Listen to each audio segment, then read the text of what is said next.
Australia's Parliament has just 2 sitting days left this year, with the Albanese government still trying to pass major pieces of legislation ahead of a looming election. Bloomberg's Paul Allen joins us now for more. It's going to be a frantic 48 hours in Canberra. What's left on the to-do list? Plenty. There's 30 bills in front of the Senate this week, including some really major ones, and 48 hours to get it all done. These include migration, aged care, tax credits for critical minerals. The government's going to be relying on the crossbench to get a lot of this done. And already we've had one independent Senator, David Pocock, saying, look, this is too rushed. It's happening too quickly. We need more time to consider this. For example, we were talking about the social media bill yesterday that's going to ban access for people under 16. The polls suggest that this is a very well-supported idea, but now the rush around it is starting to raise all sorts of questions about how well thought out it is and how effective it is, and that's starting to sort of bleed into the narrative. But a few key things have been done. Housing affordability, obviously a big issue here. The Help to Buy housing scheme finally made it through the Senate with the support of the Greens after they dropped their long-standing opposition. The crackdown on gambling advertising, though, has been shelved. There's even a bill on elections coming up that's going to place a cap on political donations and faster disclosure as well. So an enormous amount to get done. Is this about clearing the decks before the end of the year? I mean, we know that feeling, or is it about getting things done before it gets complicated before an election? It is the feeling, right? And it is that time of year when we start to go, when's it going to happen? Because the election has to happen before May the 17th. So if we take a look at the proposed sitting calendar for next year, there's a budget penciled in for March the 25th, which is earlier than usual, which suggests, okay, well, maybe it's going to happen in May. But the economy is shaping up to be a bit of a problem for the government as well. Deloitte has forecast a larger than expected budget deficit of more than 33 billion Aussie dollars. The Treasurer, Jim Chalmers, did signal that the budget would be slipping back into deficit. But we've got a whole lot of other issues as well. Inflation obviously sticky. The Reserve Bank of Australia unwilling to cut rates. The polls are really tight at the moment, so the economy is shaping up as a major issue. Paul Allen in Sydney, and let's get some more when it comes to Australia's political landscape, with the switch being flipped to election mode. Joining us now is Andrew Carlson, who's a professor of political communication at La Trobe University. Andrew, great to have you with us. And, as Paul sort of highlighted, some of the key issues are no-brainers for the voters, right? The cost of living, housing affordability, and potentially where the sort of fiscal and monetary policy landscape goes from here. What do you think is going to be the biggest struggle for this government? I think you've summed it up nicely. It's going to be cost of living pressures, getting inflation under control, and housing affordability. Anything economic is going to be front of mind for the voters. And we've seen a little taste of that already looking at the US election and the result there, which economic issues were definitely very salient and at the front of mind of voters in the US. And I think we'll see the same pattern here in Australia.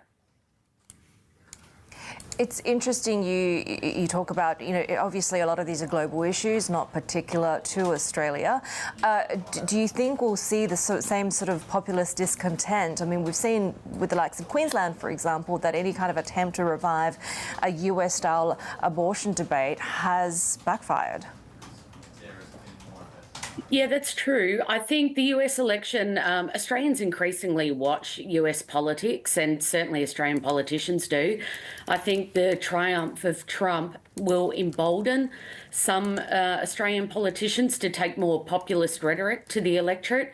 Abortion, perhaps not so much so. I mean, one of the things we do have in Australia is compulsory voting, which means that we do temper those extreme ends, something that they don't have in the US, where voting isn't compulsory, and so the more radical views get significant airplay.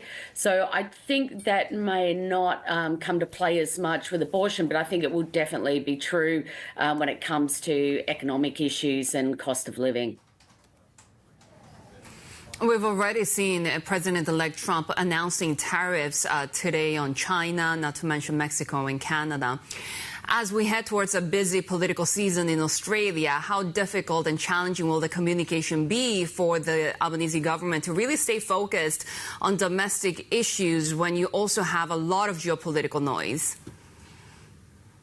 Well, that's right. And we've just heard from your previous correspondent that the Reserve Bank is not likely to reduce interest rates. And this tariff announcement, which we saw coming the moment that Trump was elected, he made no secret that that is one of his key priorities.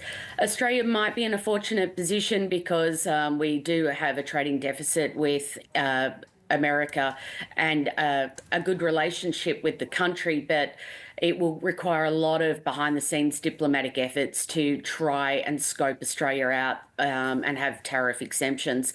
If not, it will have a real impact on the Australian economy, and it will through third-party measures also with our relationship with China, which will be penalised with this tariff announcement. And of course, we rely very heavily on trade relationships with China. So none of this will be good news for the Albanese government as it's heading into an election season. It could be as close as 3 to 4 months away and having a fairly precarious economic backdrop. Even today, we saw news about the changing narrative in the U.S. For example, Walmart dropping its initiatives around diversity and inclusion, dropping the word DEI in official communications. When it comes to Australia, how much coverage are we getting when it comes to these more extreme right-wing parties that want to really enhance that sort of narrative?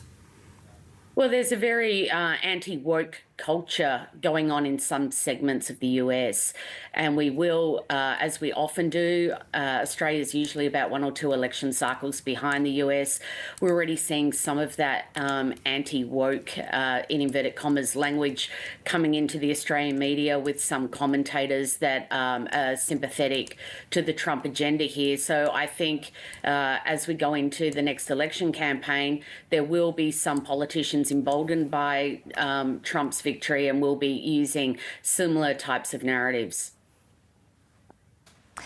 We've seen how the governments, Western governments, have handled the ongoing war in Gaza, the humanitarian crisis that's been still playing out there, certainly have an impact in the US, where, you know, a significant number of voters either went third party for the likes of Jill Stein or refrained from voting in protest. Do you expect that to play a significant part in Australia? Because there has been, you know, some discontent on how our Foreign Ministry and the government has responded to.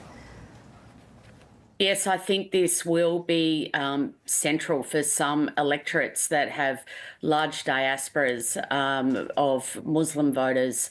I'm thinking of areas like Western Sydney, Tony Burke's electorate with the Albanese government. They'll be very concerned, I think, about how they try and bring those voters back into the net, traditionally Labor voters. But as you say, in the US, some of these people were feeling very disenchanted and were going for third-party options.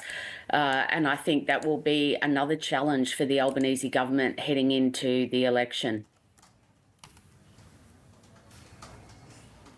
Andrea Carlson, Professor of Political Communication at the Department of Politics, Media and Philosophy at La Trobe University. We do have more on Australia Ahead every Tuesday at 11:40 a.m. if you're watching in Sydney, 8:40 a.m. if you're catching us from Hong Kong.